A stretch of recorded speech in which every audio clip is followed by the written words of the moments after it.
Hello, everyone, and welcome to this event co-hosted by Emeritus and Voice of FinTech podcast. We're going to talk about AI in FinTech.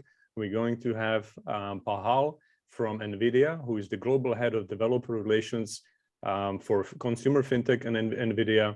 So I'm looking forward to an exciting session, but first we would like to hear also a little bit about Emeritus, right? Thank you, Rudy. Yes, absolutely. We have a lot in store here as we make our way through this next hour together. A lot to cover as we learn more about exciting and explainable artificial intelligence for modern fintech. And we are joined by two industry leaders here to talk more about this exciting topic. But as we get started here today, we want to showcase for you a couple of the things that we'll be learning about over the course of this next hour together. Firstly, I will tell you a little bit about this community that you're joining here in this online event at Emeritus. From there, we'll hand over the spotlight very quickly to Rudy and his co-host here today to learn more about this topic in modern fintech. From there, we'll take all of your questions. So you'll notice there are opportunities for you to interact with us live throughout today's session using both the chat box as well as the question box. Those are both going to be available for you. So if you have any questions that you'd like to pose live to our keynote speakers, we invite you to do that throughout our time here today.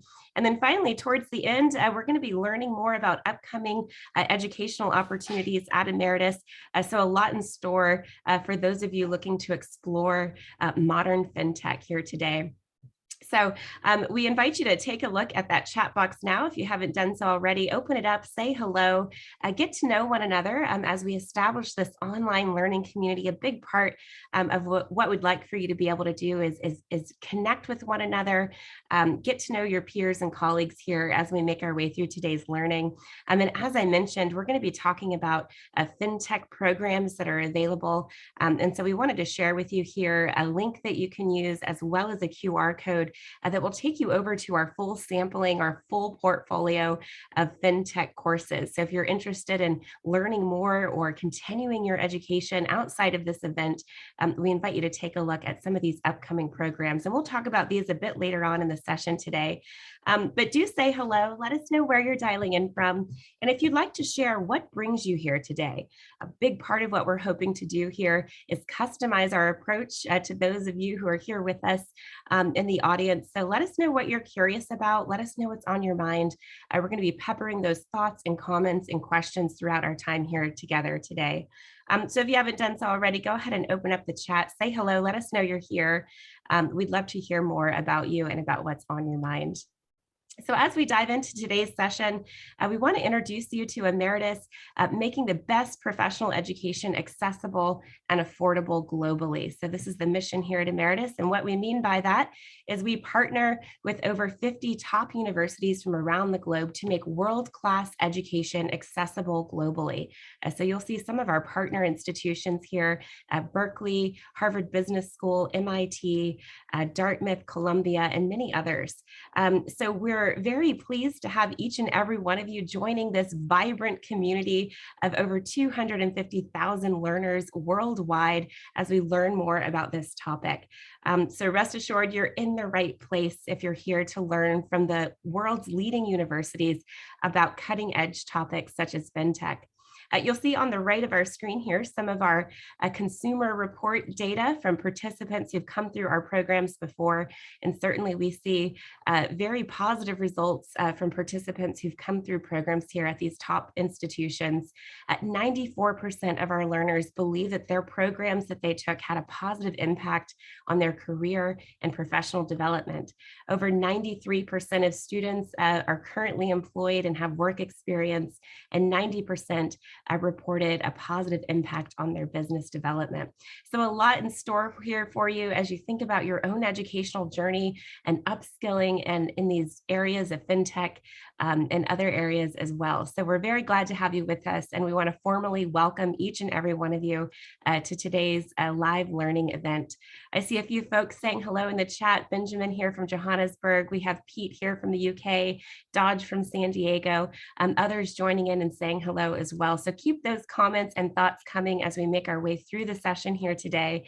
I'm certainly pleased to have each and every one of you as part of our global learning community. So with that, let's turn the spotlight over now to our keynote subject matter experts here to tell us more about exciting and explainable artificial intelligence for modern fintech. You met Rudy Falat here a moment ago. He introduced today's session. You'll see he's the founder and host of Voice of FinTech podcast. He's a digital transformation, innovation, and startup enthusiast, a startup mentor, advisor, business angel, executive education coach, founder and host of the Voice of FinTech podcast. I won't read all of the details of Rudy's bio here, but certainly we are joined by a world expert in these topics to take us through today's session. He's joined by Pahal Patangia, who is the Global Developer Relations Lead at Consumer FinTech.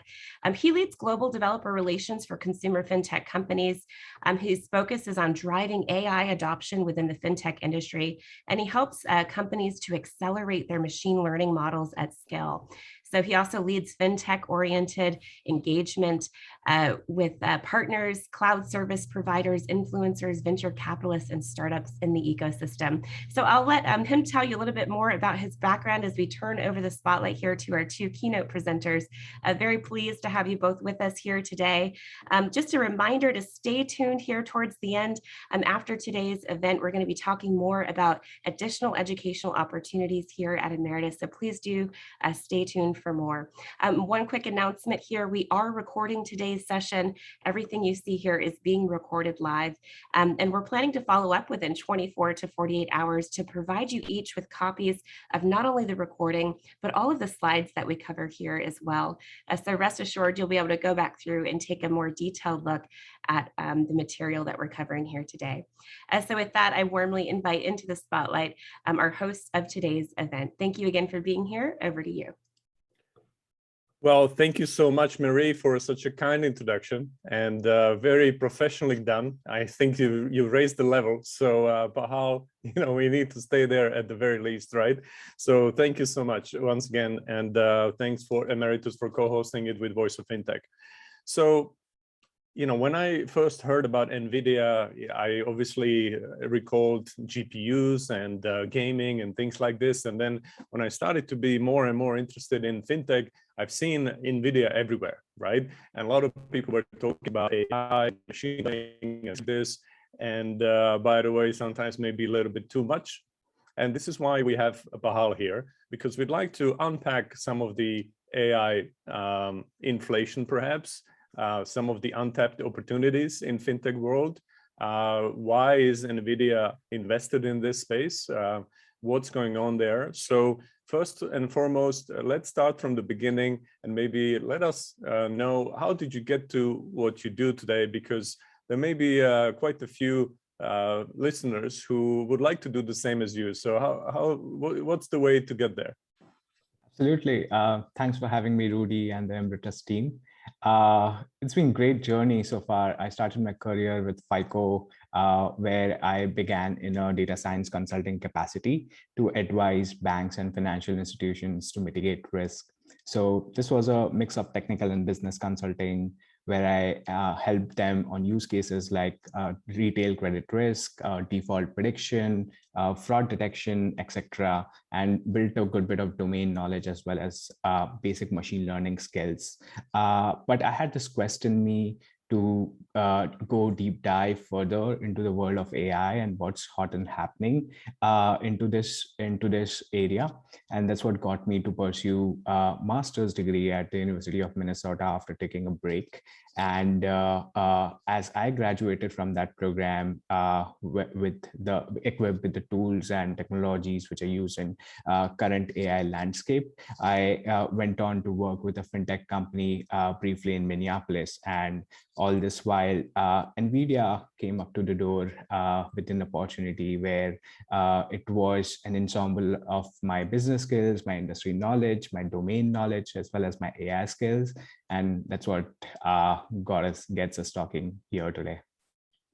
Brilliant. So, your title is Global Head of Developer Relations for Consumer FinTech at NVIDIA. So what does that mean in plain English?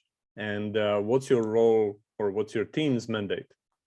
Yeah, absolutely. It's quite a niche role. So let me break down into very simple words. And what I essentially do is I help data scientists, machine learning engineers, C-suite executives at fintech companies to help them adopt AI and enable them with tools and technologies which get them accelerated from a machine learning AI perspective. Now, this role involves me working on two facets. I would like to call the first part being the one-to-one part, where I work with key strategic accounts, which are part of NVIDIA's strategy and go-to-market plan. And it revolves around discovering use cases with these accounts, understanding their pain points, and making them aware of what they could do using NVIDIA's tools, technologies, and frameworks, and run their machine learning models, their AI models more efficiently and in an accelerated manner. So this involves working with them closely at a hands-on level in pilot projects, conducting POCs, and making them realize the value potential which NVIDIA brings on the floor with its accelerated computing platform. The other part of the role is more of a one-to-many approach, which I take to evangelize NVIDIA's position in the industry and establish ourselves as a leader in the accelerated computing space. This involves me working with different influencers, speaking on podcasts like this, writing blogs, having partnerships with cloud service providers like AWS, GCP, Azure, etc., so that we can enable and we can position and spread NVIDIA's word into the industry and make developers, data scientists, machine learning engineers, and C-suite executives aware of what NVIDIA is doing to help them accelerate machine learning models. A very important part of my role is also working with startups with the NVIDIA's Inception program, which is like an accelerator program for startups, kind of housing more than 9,000 startups. And what is essentially doing it is it's opening doors for startups who are in seed stage or pre-seed stage or Series A stage or even in later stages, to enable them with the resources from a compute standpoint, provide the right network partnerships, or also get them onto cloud credits as they progress into their growth journey. So this is how I am evangelizing NVIDIA's full stack computing platform to the community in both a one-to-one and a one-to-many fashion. All right, that sounds like a lot of work to do, but you know, days long, right, Pahal? So look, I think that let's level set a little bit, because AI has become quite crucial to development of many fintech startups around the world. But let's start from the beginning. Why is NVIDIA interested or invested in this space, right? And it has to do with your portfolio, the origins, when we come from the hardware, the GPUs, and now maybe also the software solutions that maybe some people don't know about, right? So of course, we had lots of AI summers, but we also had AI winters, especially from the late 80s. And you can read different books and listen to different audiobooks, perhaps, as I am doing right now, where in one of those books, they say, look, it's because the first generation of AI, people wanted to really mimic how the humans think. And the performance just wasn't there. So the funding dried up. Now we are in a different position where we are no longer purists, but we are pragmatists. That's one way to look at it. But the other way is that in last couple of days or last couple of years, we developed or we created 99% of the data that is out there. And at the same time, the computer power has increased so much, right? So into that backdrop, how does NVIDIA fit in there and their efforts around fintech? Absolutely. Let's start with financial services and banking. So we have been in this space for more than 13 years now. Sure, our key product offering, which are the GPUs, graphic processing units, had their first use cases designed around gaming and rendering graphics and accelerating simulations. Where it became a landmark was in 2008 when JP Morgan used it for simulations at their place for conducting Monte Carlo simulations for portfolio optimization and options pricing. And if taking the journey to 2012, when some deep learning researchers found out the value of using GPUs for training deep learning models, which earlier was very cumbersome and time taking. Now, what this led to is a revolution which was continued by the advent of frameworks like PyTorch and TensorFlow in 2015, that kind of democratized the development of applications within fintech and financial services and made AI accessible to all to easily develop. And this is where we saw our customers like PayPal beginning to use deep learning models for fraud detection, etc. And let's cut to today, where we are. Today, we are taking a full stack approach in taking our product to customers. So what full stack means is it's not just the hardware, it's not just the software, it's not just the networking units, it's the entire stack. It's from hardware to application. So at the bottom layer, which is our key offering, are the GPUs. Now these are served by the software kits. So Nvidia has software kits, the CUDA X AI stack, which is responsible for regular machine learning processes like ETL, which is data preparation, model building, model training, and inferencing at scale. So this stack is working in tandem with the acceleration hardware to bring in value in terms of speed and performance to the machine learning pipelines. And on top of this, a business needs to develop applications. These libraries don't offer any value if they are just being used in a training environment. So that's where our application stack comes in. We have identified business use cases for different fintech customers. Say we have our SDK for recommendation systems for personalizing and personalization and offers and next best action to take. And we have our Merlin SDK for that. For conversational AI and virtual assistant applications, we have SDK like Riva for that. So you see, from hardware to the application level, it's a full stack which is coming across. And what these frameworks and applications have done is it has democratized the developers, the data scientists, to enable them to build applications on their own. They can pick the custom applications which are open source and start building on top of that, or use it as is per their use case. So this has really put out Nvidia's position as an accelerated computing platform leader, which is an enabler for data scientists and developers in the fintech ecosystem. All right, thank you for this. Now, let's be critical sometimes a little bit as well, right? When you look at a lot of the startups, a lot of the fintechs, many of them, they use phrase AI enabled or AI powered. And there is research out there that was published by venture capitalists. Can't remember the name now, but I'll put it in the podcast notes. But basically looking at the startups in Europe in a particular sector, and he would say that, look, out of those, more than half of this, they don't use anything that he would classify as artificial intelligence.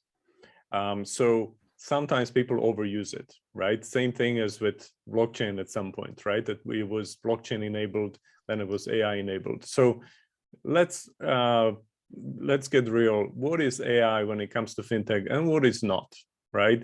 And is this maybe just basic statistics, or some sort of a macro? Is this still an AI? Maybe we are further than that, right? So when do people actually start using something where maybe you can call it machine learning and then go to deep learning, etc.? but how to cut through the noise. Yeah, exactly. And you bring an interesting viewpoint. I interact with a lot of startups within NVIDIA's FinTech inception ecosystem. And what I see them is they are present at different stages, and they are all more or less AI startups.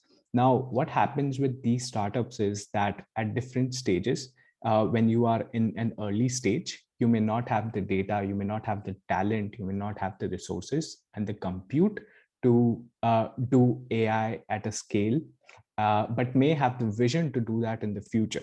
So yeah, they may sound to be AI companies now, but not be implementing it, but would definitely be on the roadmap to bring AI applications in the future and be fully AI enabled. So that could be the difference between an early stage company and a company which is in the later stage of their growth cycle. And that is where NVIDIA's Inception program kind of helps, because we are there to provide these startups with the resources, with compute, and with the required partnerships in the industry to help them grow and get to a point where they are more or less self-sufficient and move into the next stages of their fundraising and building AI capabilities. Now, coming to the point of differentiation between what's AI and what's not AI in fintech, I come from a credit risk background. So I'll take a very simple example of a digital fintech, which is underwriting loans. So for example, if this fintech is just using rules for underwriting, like say this customer's age is greater than X, then we would give loan, or the debt to income ratio for this customer is less than Y, then I would give the loan by X and Y. These values are more or less intuition based or heuristics based. Then it is not AI. And on the other hand, if these companies are using machine learning models, if they are using anything mathematical which is backed by existing data, that gets them onto the journey of AI, depending on the complexity which they are adopting it. So yeah, that is the key difference, which will allow you to differentiate where a startup is with respect to the journey and cut out the fluff. All right, very kind and great point still. So now turning into an optimistic outlook, right? So what are the most promising use cases in fintech that you see, where AI can be deployed? Something obviously beyond maybe automation. Maybe it's insights in wealth tech, maybe it's insights in investment management, all kinds of other things. What do you see from virtue of your role as the most promising use cases that are out there? Exactly. So in my conversations with fintechs, variety of use cases emerge, but I'll just pinpoint a few, my top 4 use cases, if you will. So the first would be fraud detection. Companies are using fraud detection, deploying AI to use fraud to do fraud detection at scale, be it doing your know your customer checks or anti-money laundering checks, or even detecting credit card transaction fraud. Banks and financial institutions and fintech companies are using deep learning models to detect anomalies in customer behavior and weed out the fraudulent candidates. We had a very good example with PayPal presenting in NVIDIA's conference last fall, which is NVIDIA GTC. They are using graph neural networks to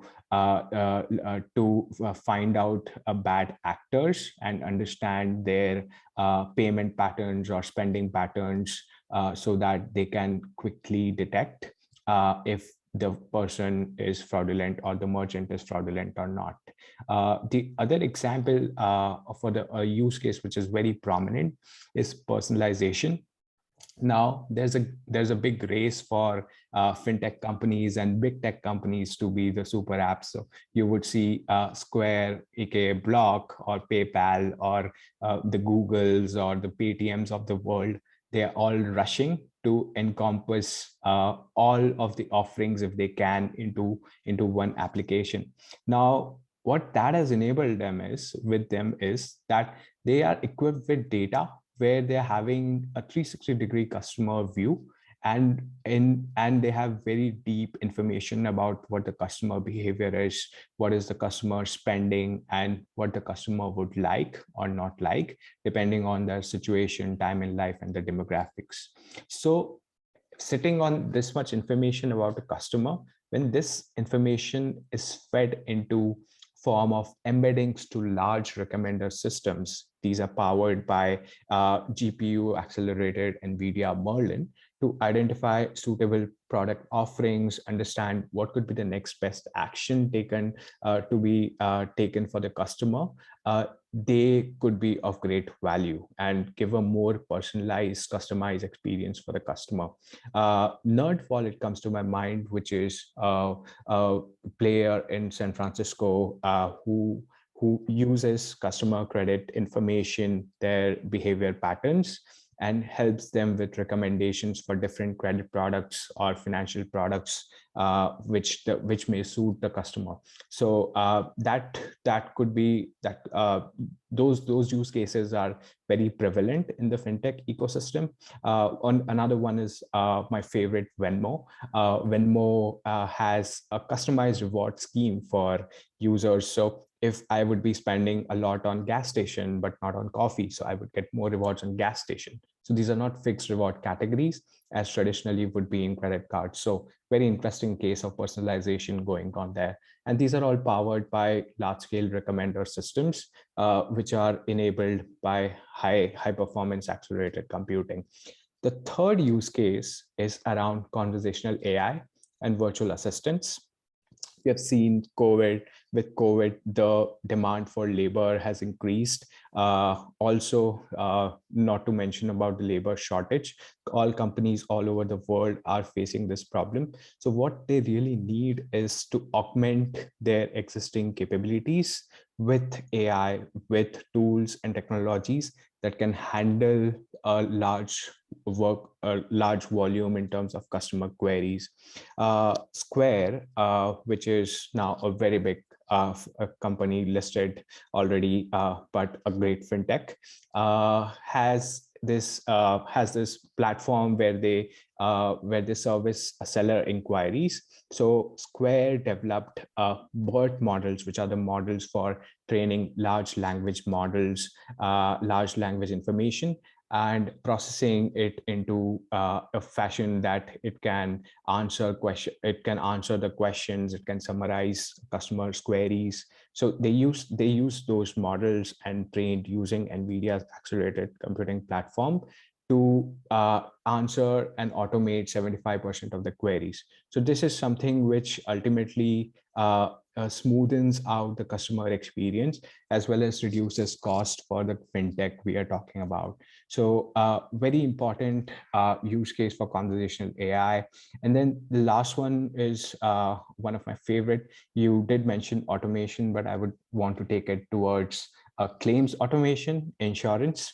A lot of good use cases around insurance companies using computer vision to detect auto accidental claims. So if you send a picture of your car with a dent or a scratch, the computer vision algorithm, which is trained on millions of images, if not billions, would be able to detect whether actually your claim is legit or not, and how much is the depth. So this much of enablement has already happened using technologies, and these use cases are actually the most prevalent ones which we see in fintech nowadays. And Pingan is a very good example where they are using NVIDIA GPUs to train computer vision models for detecting such anomalies or understanding what is the claim actually about using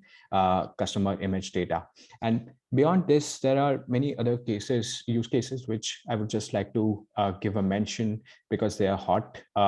One is particularly ESG, environmental social governance. Then there comes transaction monitoring, credit risk prediction, robo-investing. These are all cases where NVIDIA's accelerated computing platform comes into play and adds value. All right, fantastic. Exciting range of opportunities. I think if I were to summarize it in terms of activities, it comes back to the book I also recommend to everyone. It's called Prediction Machine, which basically says, the AI and ML is all about making predictions. Even when you talk about translation, it's a prediction. How would human translate this, right? So prediction, I think when it relates to fraud, conversational AI, also prediction. You could also talk about insights. I think that could be quite exciting, but maybe much more challenging. That's maybe to do with in connection with the humans and automation, of course, right? Why would people do things that they don't need to do because these are routine tasks, right? So that's a whole different discussion about AI impact on the jobs. But before we go there, again, I wanted to infuse a little bit of a skepticism, so it doesn't feel like we are just talking about the future is bright every single day. If you are a student of economics or history, you see that in economics we always have booms and busts, right? So that's how it goes. And when you're in the boom, you always think like, this is not going to happen anymore. We're not going to have a bust, right? Because now the boom has lasted longer than ever. And it's true. I think we have less of a crisis than we had.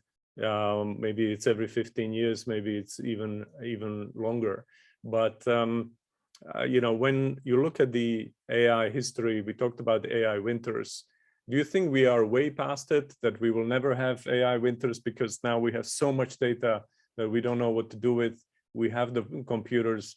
Do you think that we see a continuous improvement in prediction percentages and performance of the models, so that we will not see the AI winter as we did see 20, 30 years ago? Absolutely. And I relate it from an investment perspective as well. So we conduct a survey within financial services professionals globally, where they just level set the pulse regarding AI in their organization. So we're covering executives on the C-suite, on the IT side, on the data science side, and understanding their models, deployment, infrastructure spending, etc. And what has emerged is that executives are very keen. 83% of executives, in fact, were very keen on investing in AI. And now that tells that AI has become more or less mainstream. And again, coming to fintech, another nugget which I want to throw, which makes me conclude that AI winter is way past beyond us, is the investment in fintech, which has happened in the last year. We did see investment getting more than double, around $132 billion globally coming into fintech. And more or less, there is an element of AI infused into fintech as these startups will scale in the time to come. So if I blend these two nuggets of information together, I see a very promising future for AI, and that will be continuing in different sectors, fintech included. And if there would be any direction where we would go, it would be only onwards and upwards. All right, let's hope so. I think, yes, absolutely, you're right. We've seen the record VC funding last year, despite the pandemic, and in general, and we've seen it for the fintech worldwide, incredible numbers. Of course, this is also driven by the global wealth rising despite the pandemic, and investors looking for yield ever since the financial crisis, so expanding their appetite for alternative assets like investing into the startup. So let's hope that continues, even though the markets could be choppy from one day to another, but hopefully the long-term trend is as you outlined. Now, again, staying at the big picture view, when it comes to AI, a lot of people also have concerns in terms of ethics, privacy, and the governance. And when you are looking at the technological innovations, very often, of course, the regulation lags behind the innovation. So what do you think that is needed now so that we get the AI governance right? Yeah, so they say with great AI comes great responsibility. So I would definitely apply to all stakeholders within fintech or who are applying AI. So be it the people from the data side or be it the stakeholders involved from the business side. It is everyone's responsibility to make sure the results coming from their AI products or models are being under the right ethics and the governance criteria. I particularly see two themes for data science teams where AI projects can go south. First is on the model side, maybe the team is focusing a lot on perfecting the model, optimizing the metrics, that it comes at a cost of, say, some bias in the model, or it comes at the cost of explainability. That is where AI projects fail in the long run. And on the second hand, if on the data side, when you collect the data, if your data collection process is disproportionate and it does not represent the target sample of your market, then whatever you feed to the model will not be producing the right results when the model is trained. So when these two things come together, or even in their own existence, they are a problem for AI projects. And what we have been doing at Nvidia is, particularly on the explainability front, we have been actively working into the ecosystem with partners who are prominent into explainable AI, into AI governance, model monitoring, to develop these platforms at partner banks and partner fintech companies. So we work closely with companies like Fiddler AI. They specialize into explainable model monitoring and are able to help banks establish a platform where banks could monitor the effects of the AI models and data drifting in the long run during maintenance. Let's define it before we go further. So you mentioned explainable AI, or people call it XAI, right? So it's of course trying to tackle the challenge that sometimes people are looking at the black box, and the algorithms will tell you, well, you did get a loan or you didn't get a loan, but no one can tell you why, because no one understands what's going on in the box. So what is explainable AI? And, we started talking about a high-level governance of AI in general. You've mentioned that, of course, the XAI is crucial for this. So what is it, and why is it so crucial that we actually understand what these algorithms do? Actually, sure. Yeah. So explainable AI in very simple terms is a set of tools and techniques which help you demystify a model, which help you trace it back to the inputs, trace the results of the model back to the inputs, and reverse engineer it. Now, this could be done via various ways. One of them is using libraries which understand how much contribution each feature or each attribute of a person is contributing to the final result. You can understand that, and there are libraries like Shapley, and there are libraries like Lime, which are actively being used in the industry to explain results of models which are machine learning based. And also there is work around libraries called Captum, which are helping people demystify deep learning models. Now, we at Nvidia, as I was mentioning, are working with Fiddler to implement these explainable AI techniques at partner banks.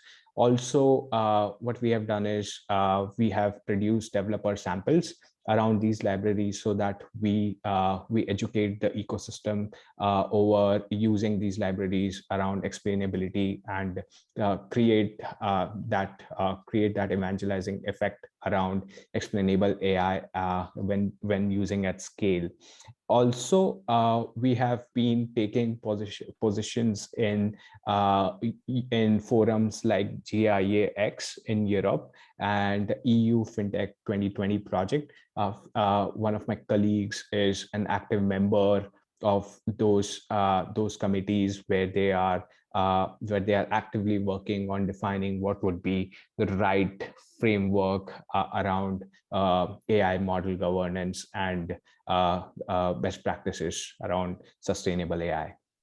And what's the ambition there in terms of, I wouldn't want to say dumbing down those models, but basically, can business executives understand models if you use the principles of XAI, or will it be something like, okay, you can use a third-party company like some of your partners to verify it, to audit it, just like the auditors would audit the financial statements of big banks or big companies.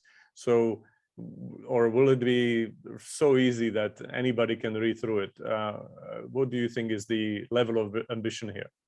Yeah, so the primary objective lies around building a set of frameworks, building a set of guidelines and policies, which would be agnostic to a company or an organization, but be applicable to anyone who is implementing AI at scale.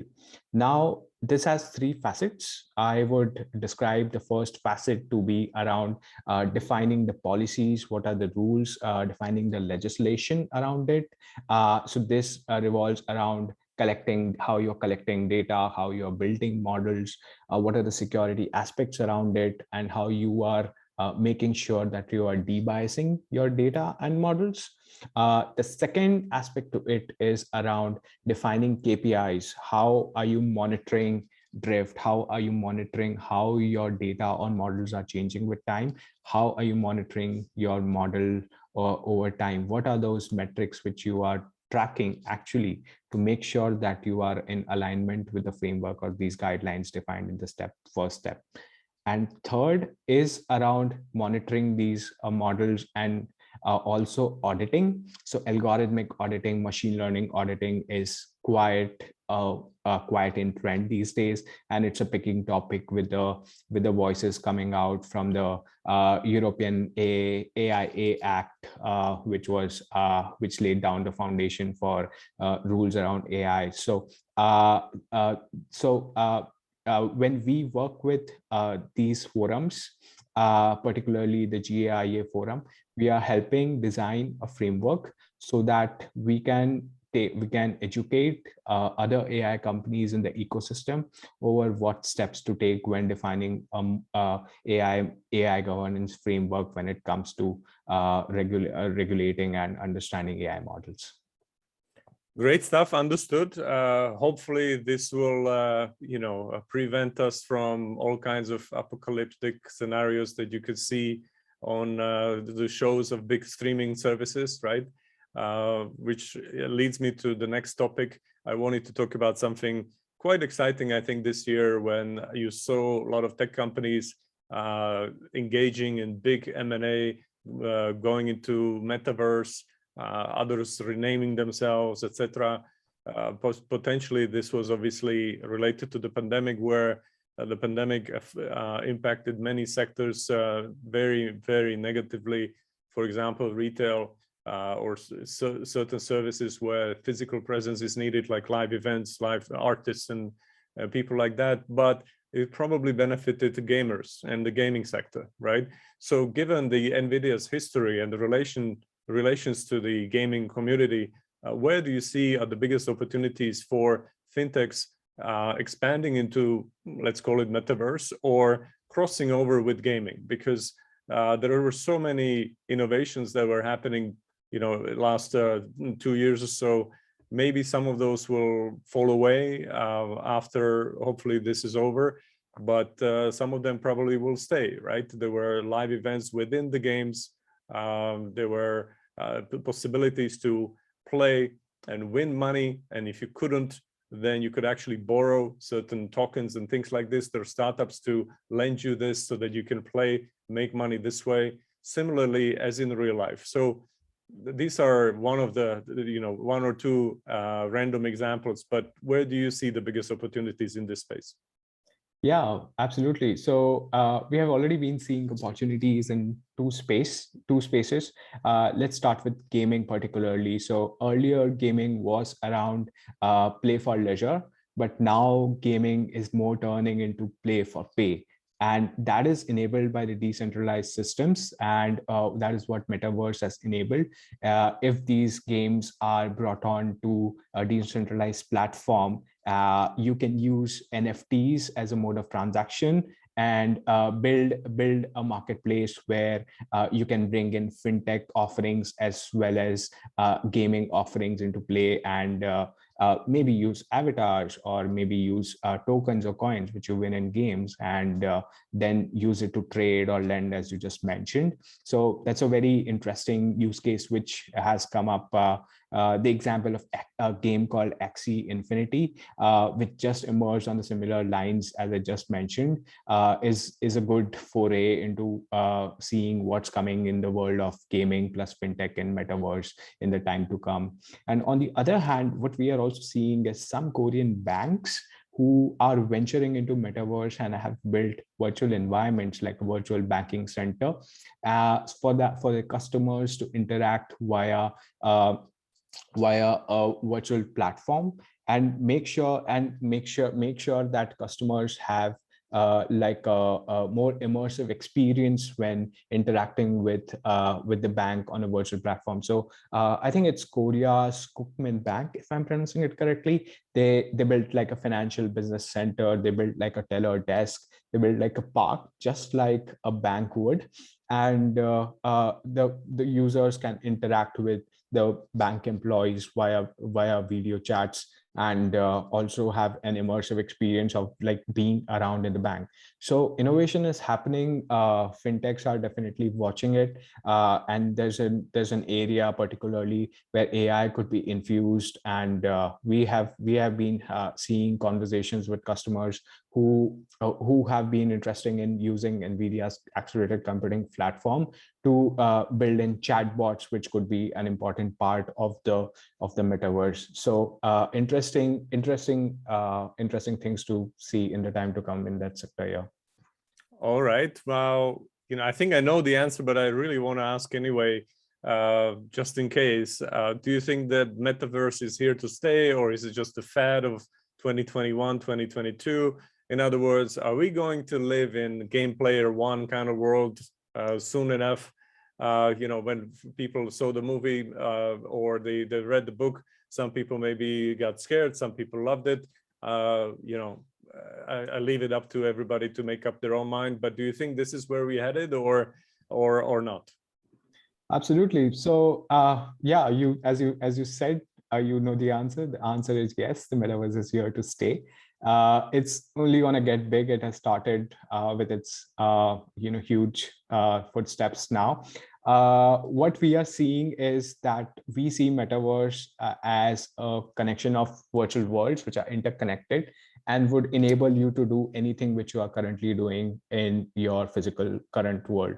Now, this could be enabled by platforms where artists can develop assets. And that's where NVIDIA is very bullish on its platform called Omniverse, which has enabled artists to build assets and artifacts and objects for the metaverse.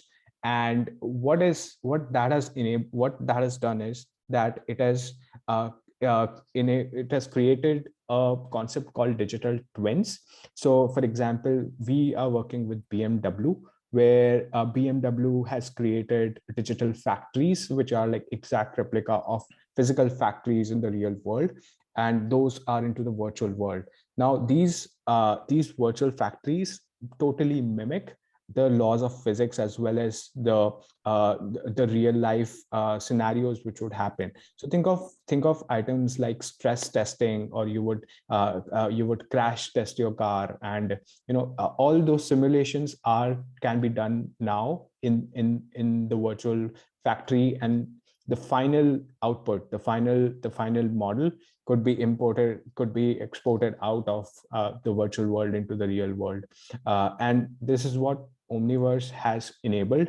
And with such kind of innovations, I see that metaverse is only going to create more opportunities for industries in the time to come. In fact, a Wells Fargo analyst recently predicted that metaverse building platforms, just like Omniverse, would be creating market opportunities for more than $10 billion in the next 5 years to come. So pretty exciting stat, and the outlook which we are hearing from the street as well as in the industry.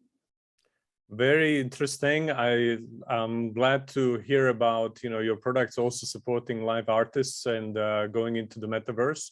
But I might have one question there which popped up in my mind, because I went to the digital art conference last year in Switzerland, and there was an artist there who said, look, I don't use galleries nowadays. I can create everything as an NFT and go directly. But let's be honest, because everybody's talking about NFTs selling for 60 million, etc.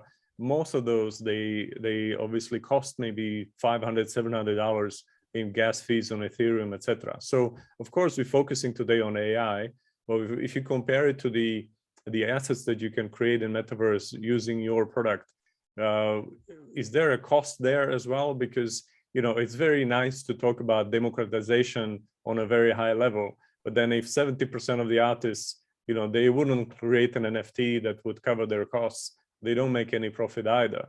So how expensive is it, for example, to create any sort of assets for Metaverse using what you just mentioned?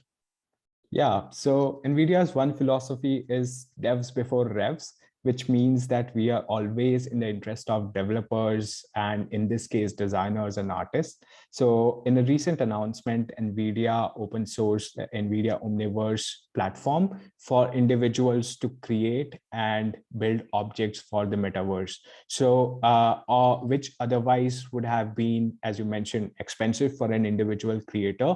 But we recognize that artists are the living life of metaverse. They will be the building blocks. They will develop the building blocks for metaverse. And that is why we want to enable every one of them. We want to get everyone on board and make sure that they are working in a virtual interconnected world. It's like a Google Drive for designing with virtual collaboration. So why not?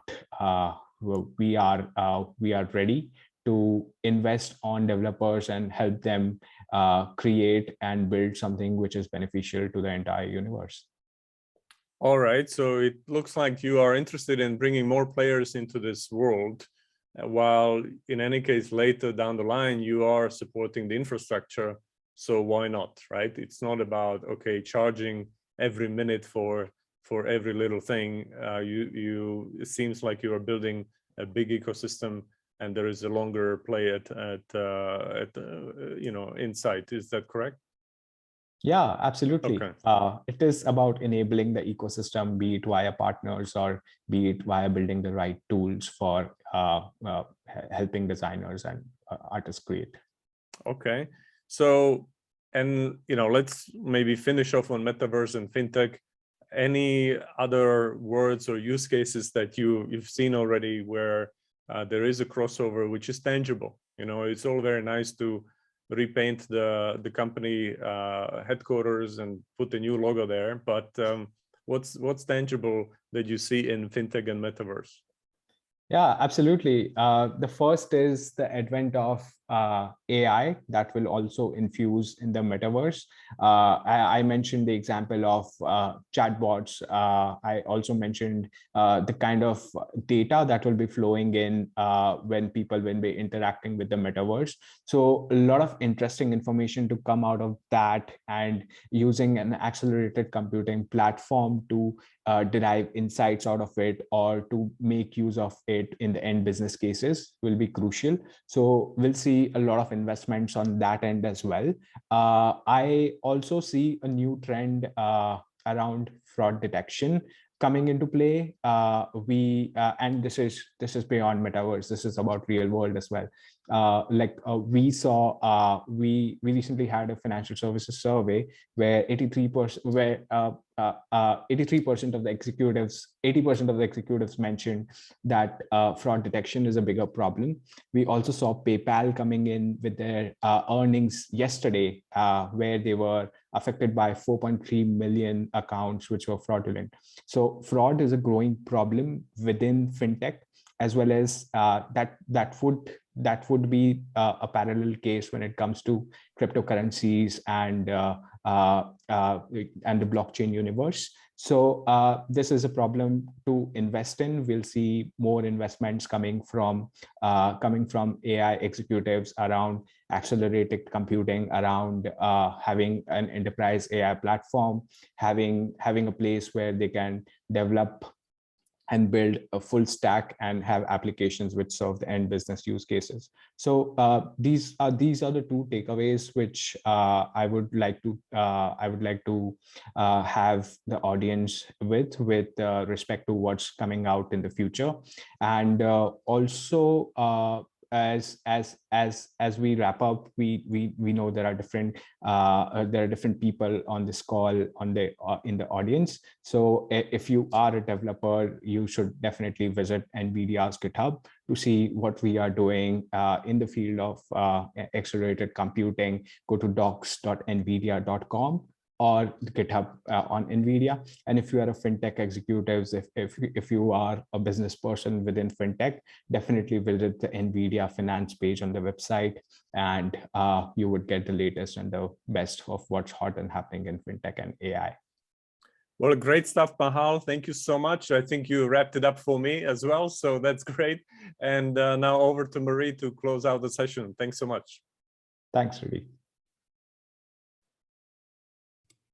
Yes, and I'll just echo that gratitude. Thank you to you both for being here and for taking us through this important content. It's been an absolute honor learning from both of you over the course of today's session event. So I'm going to share back out my screen here, but we want to encourage you, if you have any questions about upcoming programs or any questions that are content related, to go ahead and let us know. But otherwise, we're going to be saying goodbye to our keynote hosts now. Thank you again, both of you, for being here with us and taking us through this important information on modern FinTech. It's been an absolute honor learning from you today. So with that, we're going to go ahead and move forward through the rest of our session. We've got about 10 minutes left, and we want to showcase for you some upcoming educational opportunities if you'd like to continue your learning and explore more. So all of our programs here at Emeritus, as we showcased towards the beginning, work with world-leading institutions to deliver high-quality cohort-based content. So what we have here is an example of our learning management system, the platform that we use to deliver our programs. We wanted to give you that tangible experience sort of what it looks like, what these online platforms look like. So you can see here, this is a Northwestern Kellogg program in mastering sales. And all of our programs here are cohort-based, meaning that you come through the program with a set of peers and you're marching through the content together. So you're getting that deep understanding of the content as it applies to your work, your organization, your profession, and your career aspirations. But in learning shoulder to shoulder with your peers, you're getting that broadened scope of understanding as well. So this is a pedagogical approach to online learning where we know that relationship building and networking is a huge part of your learning and a huge value add to your experience in any of our online programs. We use a model called bite-sized learning. And this is a model that really allows you to fully immerse yourself in your learning journey. So you'll have an opportunity to watch brief video segments that are on demand. From there, you'll step away with this new set of learning, and you'll be able to interact through various activities, quizzes, discussion polls, knowledge checks, peer conversations, and simulated live experiences, as well as live synchronous learning experiences with teaching fellows and faculty to really fully immerse yourself in the learning as you go. And then from there, go back and watch the next set of content videos. And again, marching through and fully immersing yourself in the learning at your own pace and in real time. All of our content is designed to be actionable. So we know that works well for adult learners as sort of the neuroscience of adult development. What works well for executive education programs is a chance to really build those networks, but also a chance to have that highly interactive experience together with a highly convenient experience. So a lot of our program content is on demand, where you can touch into the content around a schedule that works best for you. So as you make your way through this bite-sized learning pedagogical approach with your cohort, you're able to do so at your own pace and in a way that really helps you to bring to life the concepts that you're learning, so in an actionable way. So all of our assignments have real-world application. We do a lot of case study analysis, really allowing you to examine the various challenges that other companies and organizations have faced, as well as their successes as you learn concepts related to topics that are relevant to your work. So all of this is designed to help you get the very best learning experience possible. Each of our programs end in a chance to earn a credential from the school that's delivering the program. So you can see this is a copy of a credential here from MIT in machine learning. So each of our programs culminate in a certificate of completion, a chance to formalize your training and really showcase your expertise and your knowledge. And for those of you looking to springboard into career advancement opportunities, certainly having a credential from a top school is going to go a long way in helping you to achieve those goals. So how do you learn more about upcoming programs? Each of our programs have a certificate of completion. We wanted to showcase the sampling of them here for you, as well as what other learners have had to say who've come through programs here at Emeritus. So we have a set of 8 testimonials designed here for you. We want to encourage you to come back and take a more detailed look at some of what our learners have had to say. I won't read this out to you word for word, but as we mentioned, we've recorded the session here today, and we're going to be following up with copies of the recording as well as all of these slides. So this slide in particular, we want to encourage you to come back to this one, take a more detailed look at what our learners have had to say, but some general themes that you'll see coming out of participants who've come through our programs is a high level of engagement, a lot of activity to keep you invested and engaged throughout your learning journey, as well as a high level of convenience with access on the go from a tablet, mobile device, and from our learning app. We do have an app that you can use to access all of your educational content. So we've made this convenient, we've made it interactive, and certainly as you think about joining, joining an Emeritus program, it's the right choice as you continue your educational journey. If you're looking to find a program that's going to give you the cutting-edge knowledge from world-renowned faculty, as well as to help you build your peer connections and your credentials and your resumes. Many of our programs have a career preparation focus with career coaches and others who are there at the helm of your day-to-day experience. These are some of our upcoming programs in finance and in FinTech. So you can see here, we're going to showcase 9 of these programs as we march through the next couple of slides here. We have a program at Wharton in FinTech Revolution. The University of Cambridge is delivering a program in FinTech innovation, disrupting the financial landscape. We have a program coming up from Columbia Business School, Investment Strategies. A few more here listed, one from Columbia in Finance and Accounting for the non-finance professional. We have Financial Technology, Cryptocurrency, Machine Learning, and Digital Banking coming up at Imperial College Business School. Berkeley Executive Education is putting on a program here in mid-March on Berkeley FinTech Frameworks, Applications, and Strategies. We have another program coming up at Berkeley on Intelligent Investing for Everyone. Wharton has a program at the end of March, Financial Analysis or Financial Analytics, Forecasting, Modeling, and Optimization. And then Columbia Business School here, Macroeconomics for Executives, Navigating Global Risks and Trends. So certainly as you think about the next step in your educational journey, you have a lot to consider. Where really do I want to focus my learning? Which of these programs require prerequisite knowledge? Which of these are for beginners versus mid-career or executive or C-suite levels? And certainly we have programs that span the range of that 10-year scale. So if you're just starting out, we have finance and FinTech programs for you. Of course, if you're at that mid-career or that senior level, we also have programs more designed for the professional challenges that you're facing as well. How much technical detail do these courses go into? Perhaps you want to do some of that data analytics versus perhaps just wanting to understand some frameworks that can help you make better business decisions. So what degree of technicality are you looking to dive into? Financing options are available throughout all of our programs, but one of the things you'll want to be thinking about is what's that time commitment from program to program, and how much time can I afford as I continue my learning alongside my profession? So these are all some of the things you'll want to be thinking about as you think about continuing your education here. And so we want to make sure that starting right here, right now with today's live session, you get connected with an academic advisor who can help parse through some of these questions that you might have on your mind as you think about exploring additional educational opportunities. So we certainly have a large portfolio of courses that are offered. You'll see there's a link at the bottom of your screen. There's also a QR code that you can use that will take you over to our full sampling of courses.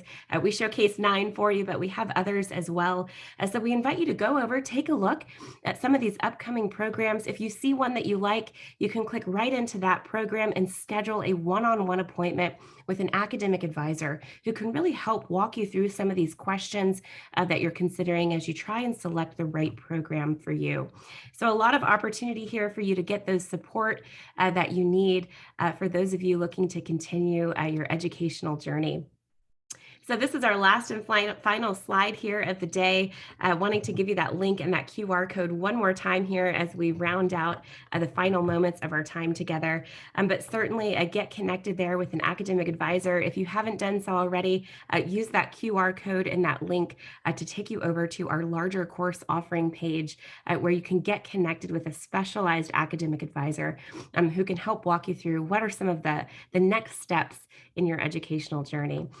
So as we mentioned, this is a highly interactive, relationship-based learning community, one in which we want to ensure that you have all of the support that you need in order to continue learning and upskilling from the world's top universities. And so certainly always feel free to reach out at community@emeritus.org with any questions that you may have, or go on over to our website and take a look at some of our upcoming programs. We're so pleased and honored to have each and every one of you joining us here today, learning shoulder to shoulder in this online learning event here. We hope to see each and every one of you back in one of our upcoming programs. And with that, I'm going to stay on the line here just for a few seconds as we round out our final moments together, and invite you to let us know there in the chat or in the question box if you have any questions about upcoming programs. Certainly another topic is related to flexible and transparent payment options as you think about financing your educational journey. We have early bird registration benefits, discounts, special group enrollment pricing, referral programs, and special programs for those of you looking to come in with your organization. So a lot to talk about, a lot to get connected with an academic advisor, and we want to make sure you have that support that you need. So certainly let us know there in the chat or in the question box if we can help with anything else before we round out today's time together. I see some thank you messages beginning to come across the chat here. So thank you, Henry, as well, for being here. Absolute honor having you on the line, and we hope to see you back in one of our programs. So I see folks are dropping off and saying thank you as they close out their session. So with that, we're going to go ahead and close the broadcast here today. But again, heartfelt thanks to all of you for being here. We hope to see you back in one of our upcoming programs or in another live event such as this one here, where you can learn more about leading edge topics and current topics and trends. So with that, we sign off here with a heartfelt good morning, good afternoon, good evening, and good day to all of you from around the globe. Thank you again for joining, and we'll see you soon. Bye-bye. Thank you. Thanks, everyone.